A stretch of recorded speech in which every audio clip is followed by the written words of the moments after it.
the Summoners Cup. New York, give it up for the hometown squad, CLOUD9!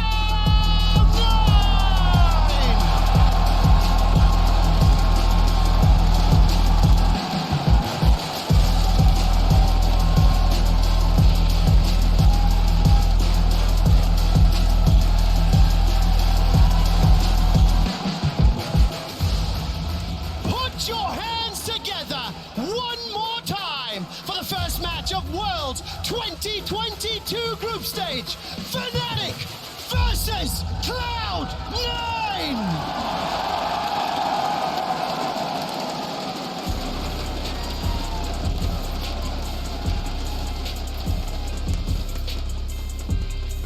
Hello, ladies, gentlemen, and everybody else. My name is Quickshot, joined by the gorgeous Kobe and the magnificent Vedius. Welcome back to Stadium World Championships in New York City! Oh my goodness, I love group stages. When every region's hopes and dreams are still alive, they are palpable. You can hear it in the audience. The excitement is absolutely ridiculous right now. And what better way to start off Worlds than NA versus EU, two of World's most historic organizations in CLOUD9 and FNATIC. Let's not forget back in 2013, where these two organizations met in the quarterfinals. It was a banger then, it's guaranteed to be a banger now. I wonder how many of you have predicted correctly. Who's gonna win between FNATIC and CLOUD9? Quick reminder, you've got less than 10 minutes to lock in your pick'ems if you haven't done so already. Less than 11% of you still have 100% accurate predictions after play-ins knockouts. Let's turn our attention to the draft. We're just about to get ready for the first group stage game. Kobe, with CLOUD9 sitting on the blue side of the rift, but them having seen some games from FNATIC, do you think they can suss out how to unlock a win? Because we've seen FNATIC fall already. Exactly. We've all been picking apart FNATIC's games in play-in. And the one game that they did lose to Loud had two key things that Loud were able to accomplish. Number one, they're able to get Razork on a non-fighter early game jungle champion, Sejuani. The other games, all of play-ins, he was on Graves and Lee Sin. So putting him on the Sejuani and then 2 kills onto Razork early from Loud. And the famous bot gap as well from France. Seems like the key. Attack jungle early and make sure that upset can't carry later should be the strategy. I mean, yeah, when we look at this draft, one of the ways in which FNATIC have found success is largely getting themselves a strong mid laner that allows Humanoid to have agency in his own lane, but also be able to get out onto the map and then attacking that bot side, often leaving Wonder isolated in the top lane, playing things like the Gragas, playing typical weak side champions while they enable upset. Really the superstar of FNATIC, the man that at the last end of the regular season was able to clutch in that playoff spot. It's going to be exciting to watch him going up against the upstart and Berserker at his first World Championship. And let me tell you, we all saw the Silas Humanoid 1v3 Oh, yes. as well. Definitely worried about that mid lane matchup. I'm so excited to start out the group stage with these two teams that have such rich history at international events. Seems like always for EU and always for North America. FNATIC and CLOUD9 are the representatives. They even had that shared sponsorship, the United in Rivalry, for several years, and we're going to put that rivalry to the test right now. And you already talked about the jungle attack. Look at this. Graves taken away, Trundle taken away. Cloud9's game plan is very much trying to limit Razork, and I think one of the advantages Cloud9 have had throughout their run, throughout playoffs, is their flexibility, their ability and confidence to carry through pretty much every lane. But for the time being, FNATIC actually removing some comfort there by picking away Olaf, or banning away rather, Olaf from Loud. Yeah, I 100% agree. The junglers for both teams have been so critical to the success of Cloud9 and FNATIC. Razork, again, focusing on him, trying to get him off of one of those, early game champions. Lee Sin is still up, and he definitely had very successful Lee Sin games already. The Yumi's going to follow, as we probably will be accustomed to Yumi staying on the ban list, much to the adoration of the fans. You can hear cheering already for that one. The Sejuani locked in for C9, so they're going for a bit of a flexible approach. Immediate response here from FNATIC, as as well, we've seen Maokai being flexed into both top lane and jungle and support, along with Sejuani, honestly, in the same 3 roles. So both teams really not showing much here in the first 2 picks. Another thing is interesting too, if we expect the jungles to start going towards the carry jungles, the mid laners in Champions Cube have started playing a lot more supportive mid laners. Karma is a really big pick as a flex pick between mid and support.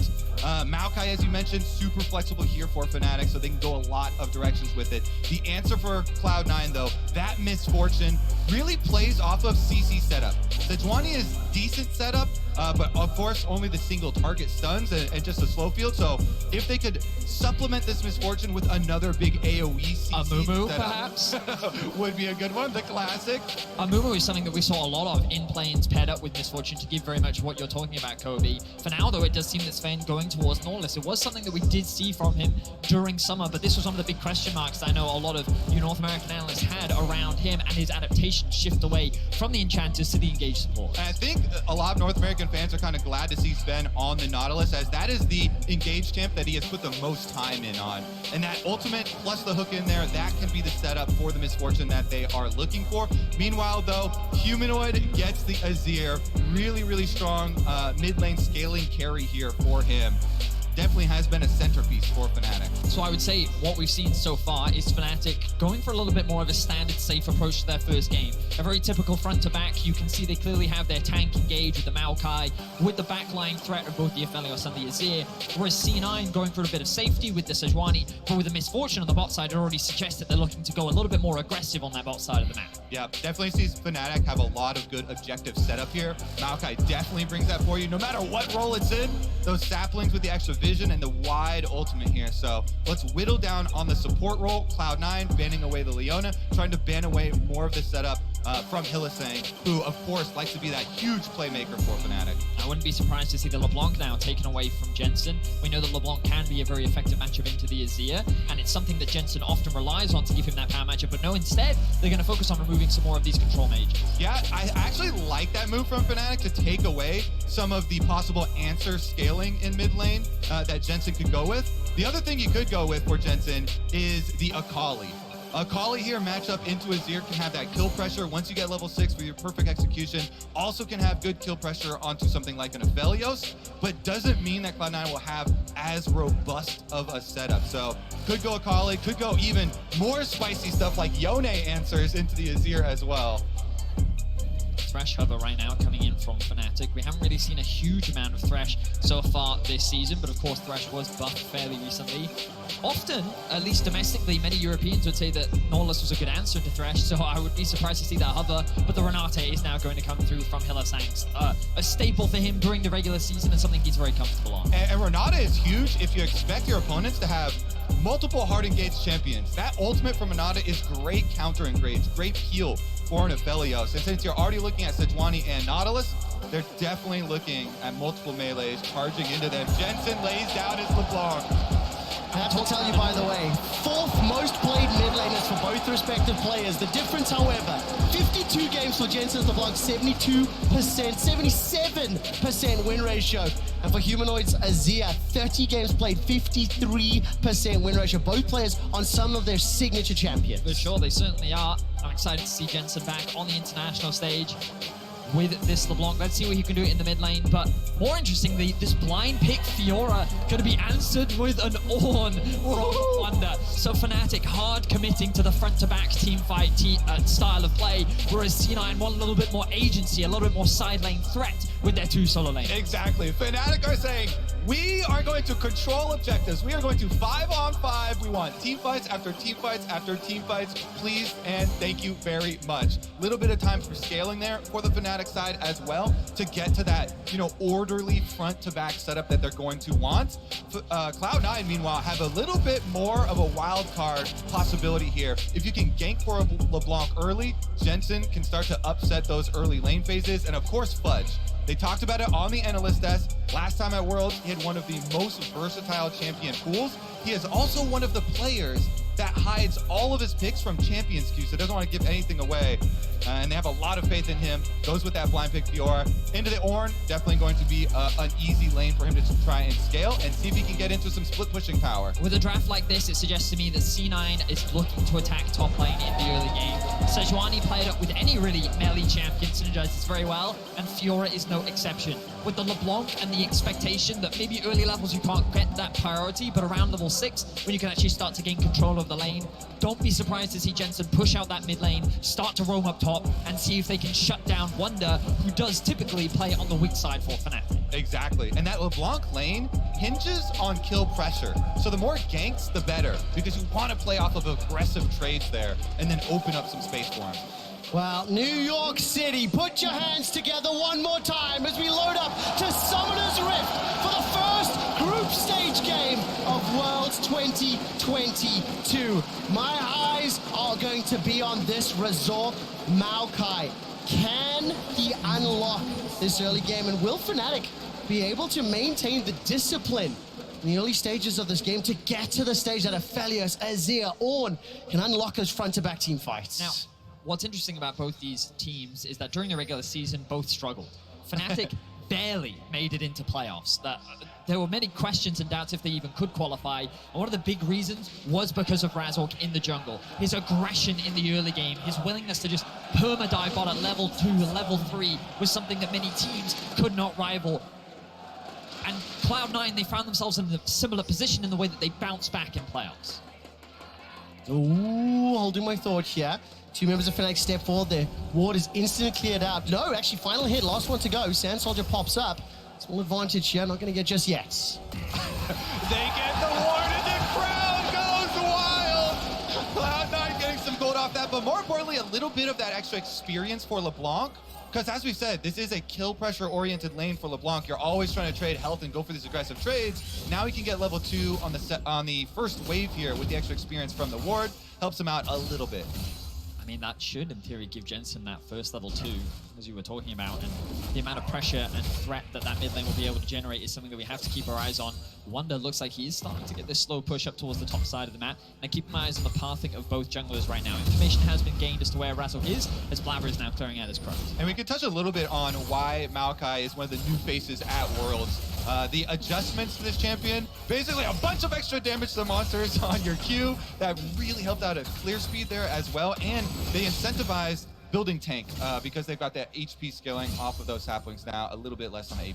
And Kobe, we saw the flexibility from play-ins as well. The number of different roles that Maokai can be played. We saw a top jungle as well as support, throwing an extra curveball in the draft. The other thing that I'm intrigued to track as groups continues to play out, blind pick Fiora. We know our LPL colleagues and brethren are very familiar with this approach, but not something we've seen hugely prolific in many other leagues. And it does really well into the other very popular top laners. Aatrox and Ornn, very easy matchups early on, so it's definitely a skill-based champion here. A lot of the matchups, of course, depending on your repose timings, on your Q positionings.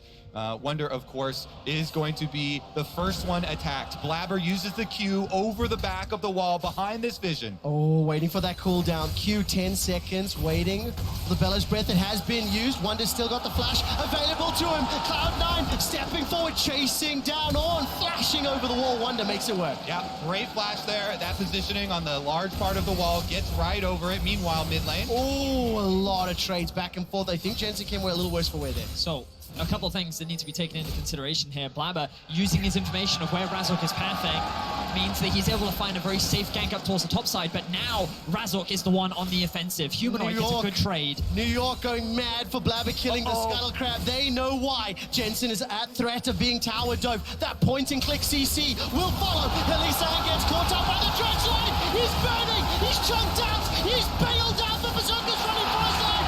Cloud9 get first blood in New York. Oh, the Nautilus Force fan! He does it on the engaged supports. He does also end up getting the kill there with the Ignite taking away onto Hillisang, and it is Cloud9 scoring the first blood. Meanwhile, the attempt on the mid lane gank, I think it was a good play setup from FNATIC. Razork cranking him around. Jensen had no more charges in Corrupting Potion, sitting there at 200 HP, but Blabber was able to come over to cover it for Jensen. Look at the minimap as well. A number of FNATIC wards littered around that mid lane.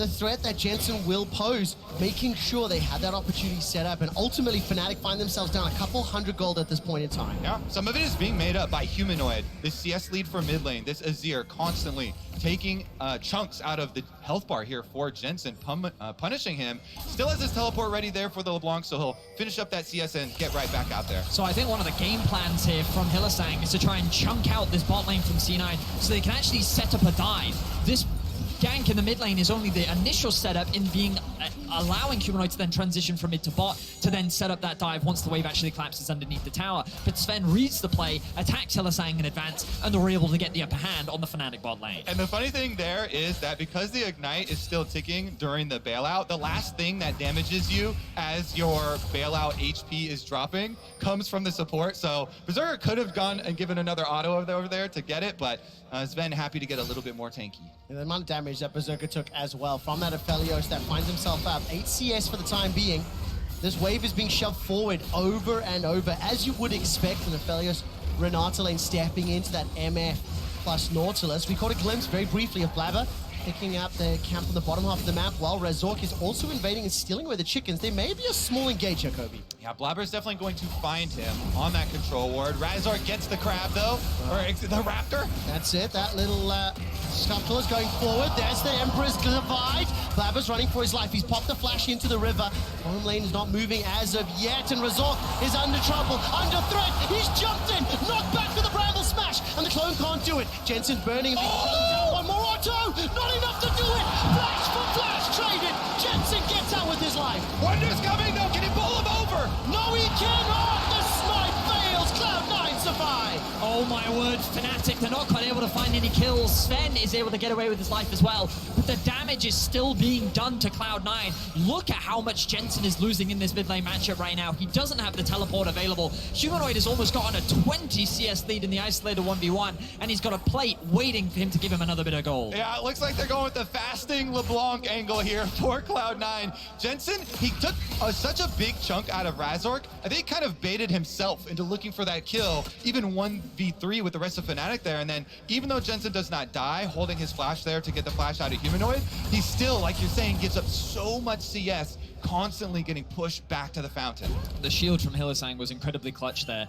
Jensen saw that window. Maokai very squishy this early on into the game. Unfortunately, as you said, he kind of got baited a little bit by his own damage and wasn't quite able to secure the kill. You can see the gold still very much even. Of course, while Cloud9 do have that kill lead, for the time being, the CS discrepancies, in particular being built up in the mid lane, are something that Cloud9 need to find a way to stem, because when you look at the compositions, Cloud9 do have strong side lane threat, but FNATIC, if they're able to secure early dragons, early heralds, they will be in a better position to set up for the team fights, which is exactly what they want. My head is telling me there's a bit of diffy in the scaling department when I look at this FNATIC composition. Also, you will notice both bot lanes have just recalled for the first time, 7.5 minutes. First buys coming in, Berserker Greaves, as well as those Lucy Boots for Upset and Hilly. And there are some movements on the map as Humanoid is constantly under threat from Jensen. It is at the cost of his CS though. Yeah, I think one of the biggest differences is how they're going to actually fight these team fights, with how structured FNATIC are with their massive frontline here and big CC ultimates from both the Ornn and the Maokai.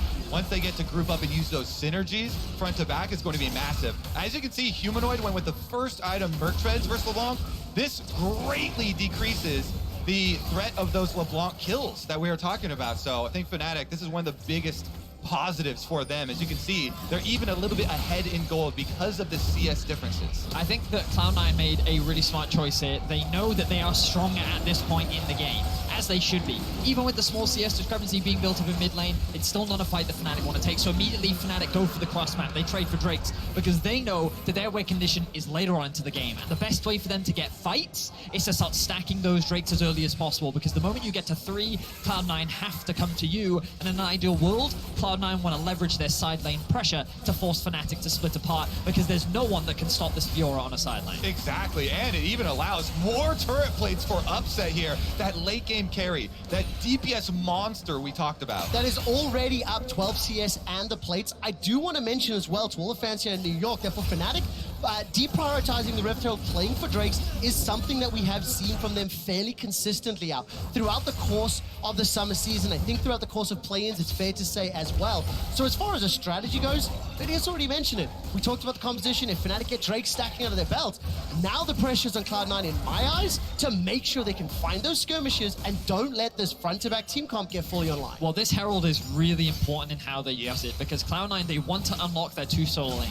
They either want to try and bring Jensen back to equal footing with Humanoid, or they want to unlock Fudge a little bit more on the map. The question is, how are they going to use it? Will they use it to try and attack mid, to try and limit Humanoid and his pressure that he can generate in the 1v1 matchup, or they instead look to try and snowball an already pretty favorable matchup up towards the top side? And everyone always focuses on the gold from the Rift Herald that you're going to get, but the map territory here, by actually taking down the defenses of these towers, is going to help out the game plan for Cloud9 so much. Fiora and LeBlanc both thrive when they have much more map territory to work with for those, lurking LeBlanc plays through the brush, trying to find, burst damage onto people rotating between objectives and getting Fudge more room to play with in some 1v1s. And it's so crucial to keep looking at the gold, at the Dragons. Despite being down the kill, it's Fnatic up in gold, Fnatic with the Drake. That mid and bottom lane pressure is doing phenomenally, and we haven't spent a lot of time watching Wonder and Fudge, but now because of the lane assignments, we need to see how they move around the map. So this is pretty clever from Fnatic, because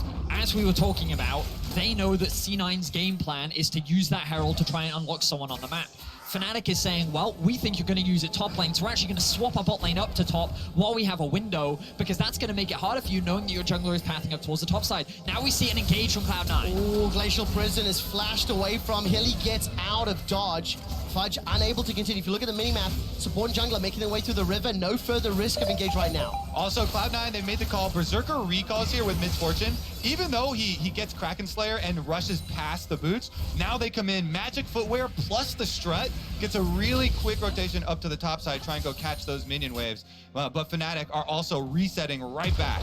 And it's Fnatic trying to keep these matchups. They're trying to keep the Ornn away from the Fiora, and basically they're slowing the game down from the side of Cloud9. They want to accelerate this game. They want to use this Herald to take plates, to take towers, to start gaining access into the enemy jungle, start looking for picks, and basically be proactive. And Fnatic is saying, we're just going to be as obnoxious as possible. We're going to swap as often as possible. We're going to kind of disassociate these lane matchups to make your life as more complicated. And now you're not going to have an easy Herald. And as long as the gold stays even, Fnatic is happy. And we have about another minute of that kind of game of tag going on. Sven goes for the dive. Stretched line, will tag, bullet time, throw everything at him. Wonder almost escaped, but the ignite tick, tick, boom. Sven gets another. Another one. It's Sven with all the kills in the whole game, in the whole tournament of the group stages of Worlds.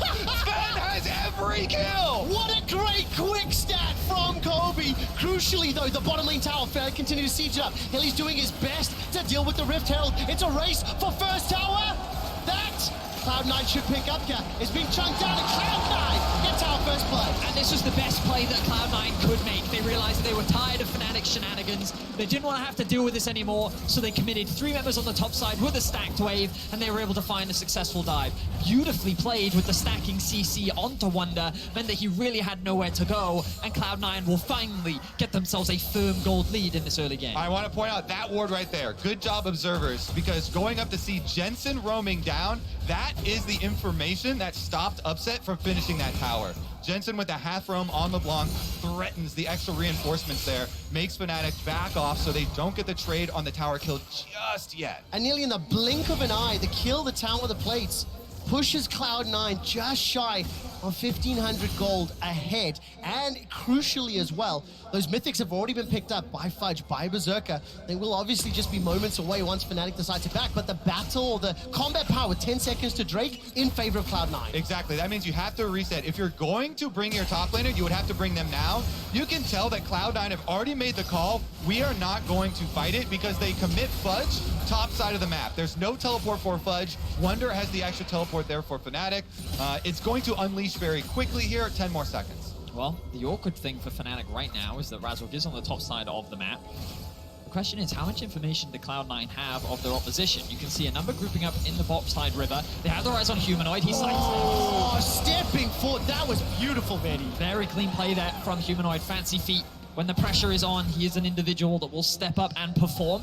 The question is, can he perform right now? Has just burnt the teleport, will catch this mid wave. C9 have control over the Dragon area. Vedi, I think it's fair to say Humanoid has been performing all worlds long. Play-ins was the star player. He's up 30 CS versus his opposite number. Cloud9 will look likely grab this Dragon uncontested, and Fudge is removed. That tower down, it unlocks him to move around. You can tell he's confident. You can tell Humanoid is loving it. Spamming the question mark frog emote at everyone who shows up in his lane. It's always funny to see, too, the guessing game. Trying to play that mental game. Are they a dodge backwards type of player, or are they just a move forward type of player? Getting that mental edge, trying to get in there, see if he's going to miss any more. So our expectation there was that Fnatic would actually look to contest that Drake, but based on what I could see on the map, it looked like Upset hadn't upgraded his item yet, whereas MF had. You already talked about it earlier, and they said, you know what, on these item spikes, it's probably not great for us to push, especially when Berserker already actually had the push on bot, giving them the window to roam up towards mid. And even though Fudge didn't have TP, they were saying, you know what, our tanks aren't tanky enough yet. We're actually not strong enough to go for this fight, especially with the Divine Sunder already picked up for Fudge. So Fnatic made the wise call to actually concede this, and that's going to allow Cloud9 to build up a little bit more space. But I still feel like Fnatic's in a comfortable position with only a 1k gold deficit. Given the scaling that they still have on their side, Fnatic still feels pretty comfortable. Yeah, exactly. They're definitely comfortable in their scaling, as alluded to earlier. It does mean Cloud9 are going to get both neutral objectives here.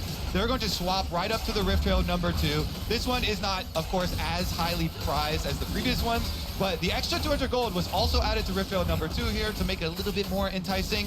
And in exchange, Fnatic did finally get over that last little bit of damage under the bottom tower to funnel more money down there into Upset. I will also say that from C9's perspective, it's a really important pickup because CG Ace in Azir is really obnoxious. The champion has so much range, so much wave clear, and a Herald will really help in being able to break down that mid-tier 1. Yeah, it's going to be very telling as we set up for the next Dragons, because with Maokai, really strong scaling front line here, the spam of those saplings in advance of the spawn of the Dragon gives you so much extra vision control in the setup and allows Fnatic to set those battle lines. They want easy front-to-back team fighting with Wonder and Razork on the front lines. So the man that I'm going to be looking at, Kobe, to try and thwart that, get around it either before or look for that flank is going to be Jensen. We just saw the gold on your screen. He's down 40 CS right now for Jensen, returning to Worlds for the 8th consecutive year.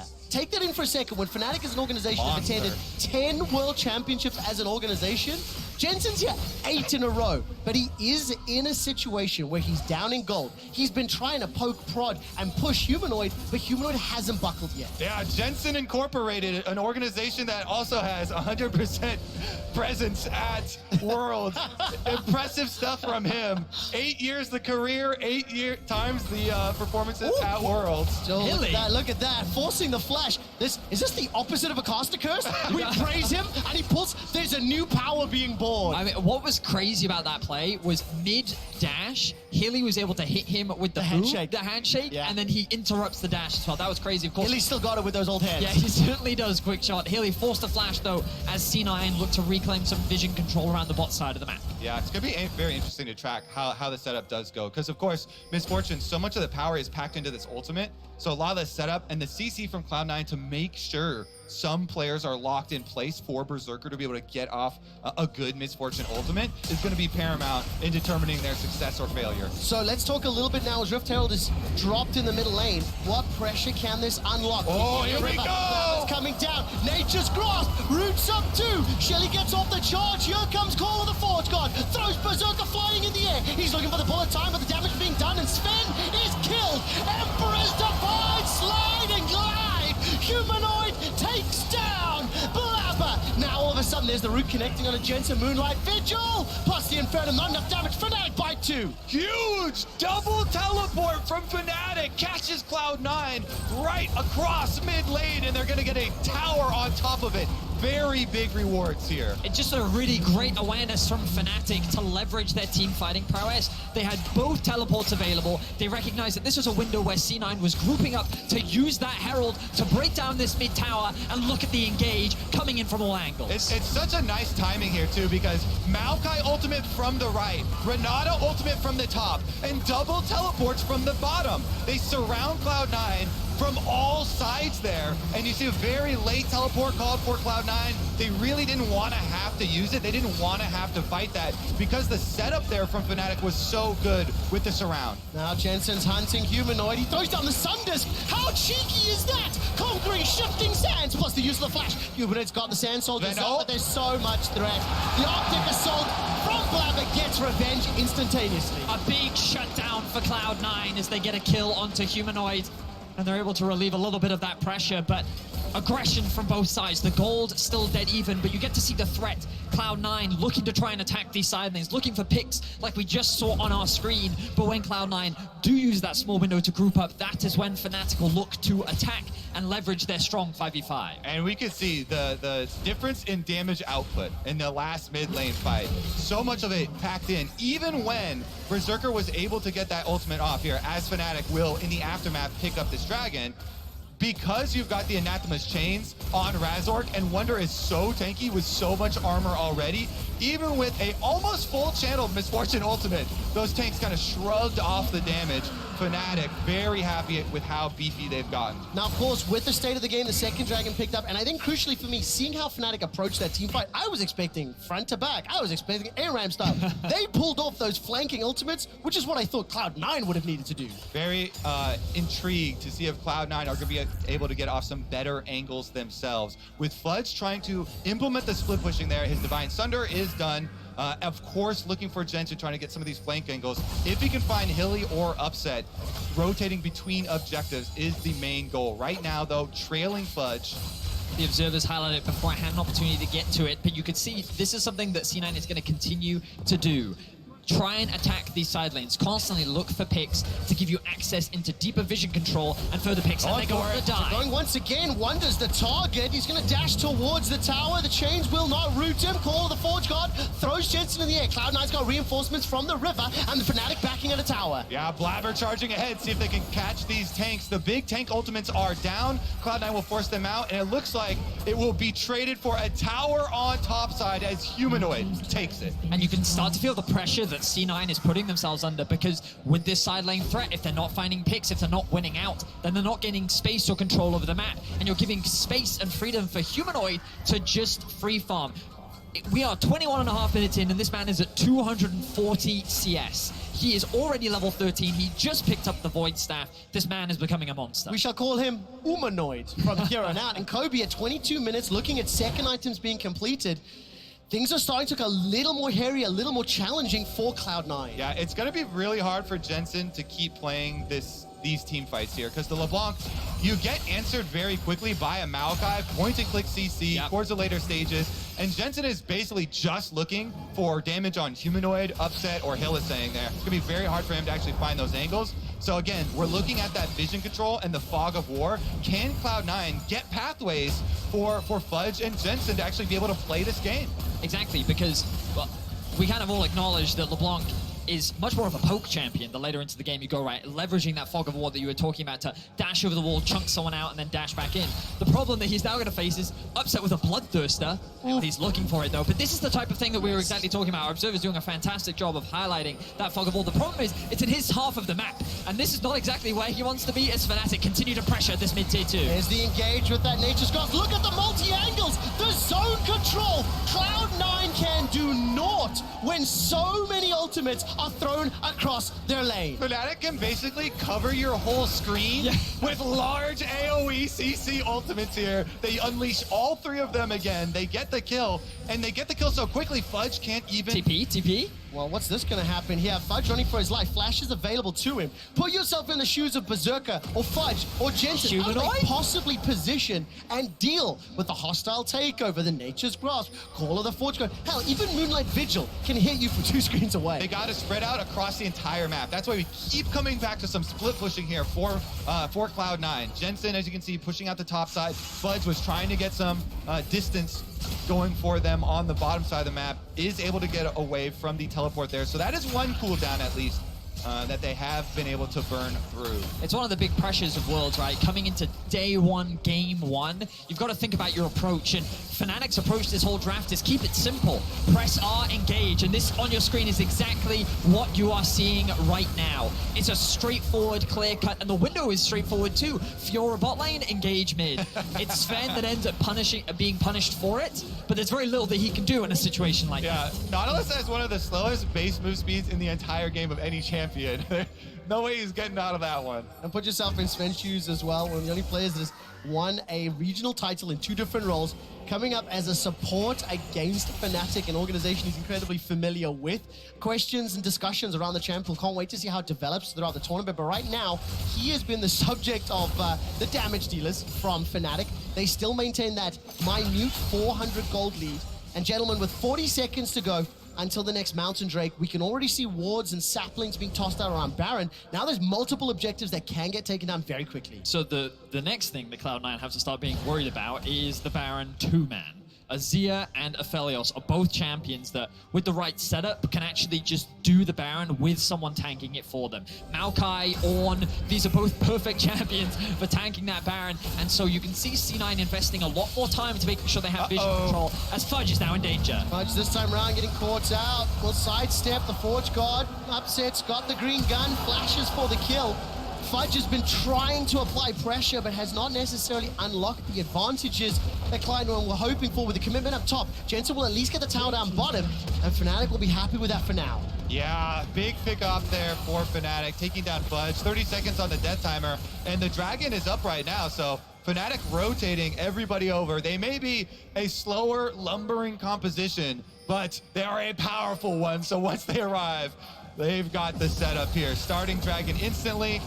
15 seconds on Fudge, and he does have Unleashed Teleport. Oh, that was bold from Jensen. He did such little damage to Razork there, and you can see the problem that Jensen has to face right now. All 5 members of Fnatic have arrived. 3, 2, 1 second for Fudge. Does he TP instantly? Yes, he does inside the pit. Nature's Grasp is thrown down. Glacial Prison does catch a Wonder. Now Fudge is inside. What more can he do? Sven is the target and retreat. Run! Evacuate! Cloud9 are trying to get away as Razork jumps onto Berserker. Fnatic fully commit. The Emperor's Divide cuts off Cloud9's retreat, but Berserker's doing so much damage. He's already taken down Razork. Hilly's low, Humanoid's low, and Jensen's hunting. That's a golden Hillisang. New York, are you not entertained as Jensen finds Hillisang? Humanoid gets one more back, and Jensen looks for the double kill. Cloud9 with the scramble. Fudge also lives, running up towards the top side, but can he get out? He's not able to get the channel off. Upset is going to close the doors. Fudge is going to get eaten alive. White, blue stepping forward. Gale Force, flamethrower. Riposte buys some time, but Upset is just hunting. Final shot secured. Upset on a killing spree. 3-0-3, and we are still dead even in gold. A lot of overconfidence there from Fnatic. After securing the Dragon, they think that we can dive into this choke point, but you'll see Blabber getting and acting as a great front line as Fudge secures a really important kill to set up the healing field for Fiora. Keep your eyes on Fudge on the backline here. Dives onto Razork, is able to proc all of those ultimate procs and gets this massive healing field to keep C9 in the fight. Yeah, the Fiora ultimate was really big there, but the split on the backline, and Jensen, as he's able to get there, Hillisang and Humanoid chunk down. They're able to force him away because Upset chases to the bottom side of the fight, and Cloud9's comp is going to thrive when the chaos starts to break apart that team fight. When they started to split up through that choke point, as you rightly said, is really where things started to fall apart to Fnatic, but still a relatively close fight overall. Fnatic walk away with the Dragon, and now they find themselves at Soul Point. They're still in a very commanding position, and you can see how much threat Humanoid offers in these team fights at the moment. Yeah, Fnatic, they want to keep those battle lines stable. Cloud9 doing their best to sow unrest inside the team. Grouping up on Baron, though, as you said but earlier, that thing will melt. Oh my god, Humanoid just picked up the death cap. Double TPs, one coming in from blue buff. Jensen arrives. Humanoid is a little late to the pod. No flash available to him. Nature's Grasp will at least root and slow people down. These are zoning ultimates as best as they can. Baron secured by Fnatic. Dredgeline catches onto Razork, and the bullet time flies across Fnatic, but there's not enough damage. They're just too tanky. Spanky. FNATIC on the hunt once again, but remember, when Cloud9 scatter, FNATIC are less effective. FNATIC raise the shield wall. They hold formation. They do not break this time. And Cloud9 now have to deal with a Baron-empowered siege. And the timing was flawless from FNATIC. They sent Humanoid back to base. He buys the death cap, TP's back in, and you can see the triple items on their carries. FNATIC is fully online, and they're looking to break into the base of Cloud9. There's 2.5 minutes on the Red Bull Baron buff, as well as 2 minutes to go for the Mountain Drake, and importantly, the Mountain Soul. That will be crucial against the burst damage that Jensen offers and the composition that FNATIC have put together. Cloud9 are dancing in their base. The dredge line catches out one, Razork throws out the ulti, the handshake pulls Blabber backwards, but no inhibitor secured. That could prove influential as FNATIC want to try play the rip, but they are backing away, Kobe. Yeah, little chunk there onto Razork, but you can tell the threat of upsets DPS kept Jensen from going in. That Aphelios will melt him so quickly there with the Ornn upgrade plus the Infinity Edge and Last Whisper purchase already for him. So much DPS output. If you go in, you best get a kill. And it's just a matter of zoning here from FNATIC. You can see that C9 at the very end tried to go for a desperate attempt, but Jensen goes in, immediately is forced out. He's just tickling the front line of FNATIC. A good hook lands onto Razork, but it lands onto the front line. There is no access to this back line. Look at the shield sitting on top of Upset as well. Yeah. C9 just feel like they have no options, and FNATIC take advantage of that. Even when Cloud9 get an engage on the front line, the long range of those, engage ultimates from FNATIC make it so hard for Berserker to ever channel a Misfortune ultimate. If FNATIC don't use Ornn and Maokai and Renata ultimates, then it's very hard to stand and channel there and actually get that DPS. Now, Fudge, he has committed his teleport to the bot side of the map, which gives C9 an avenue into the river. While they might not have control over the mid, at least they can still contest this Drake. The problem is, they still can only come in from one angle, so the question is, how can they access the backline? What can Fudge do as Wonder zones him off that potential flank? Fudge is trying to find an angle from the right. Sven Coney sitting and Jensen coming in from the left. There is a pin's opportunity, but Cloud9 are down 3,000 gold. This is for Mountain Soul. This could be the final nail in the coffin. Jensen being tagged. Look at the damage on that sapling already. Mountain Drake to 8,000. Fudge can hop over that wall if he wants. Flash available to him. Dragon is now being focused, being chunked. The engage is thrown out as Berserker gets a near full channel on the bullet time. Jensen is popped! That's already a double kill coming out of Upset. Turns his attention to Sven, and Humanoid picks that one up. 2 members of Cloud9 reeling. The Mountain Soul secured, and FNATIC are in command of the opening game of groups. The flankers tried to shut down Upset, and he just stood his ground as he secured a double kill. What the hell happened to Jensen, Betty? FNATIC melted him as they look to melt the base of Cloud9. They're coming to end it right now with the Mountain Soul FNATIC inside the base. The Pool 1 seed, the Summer Champions of the LCS in Cloud9 falling in the first game. There's 2 members standing. Berserkers just spawned. 8 seconds for Fudge, but the Nexus turrets are melted. They're shredded. They're destroyed. And Humanoid does one last Emperor's Divide for the show. The Nexus is focused down, and FNATIC turn their attention. They're not done yet. Kill them all as FNATIC win the first game of groups. World 22.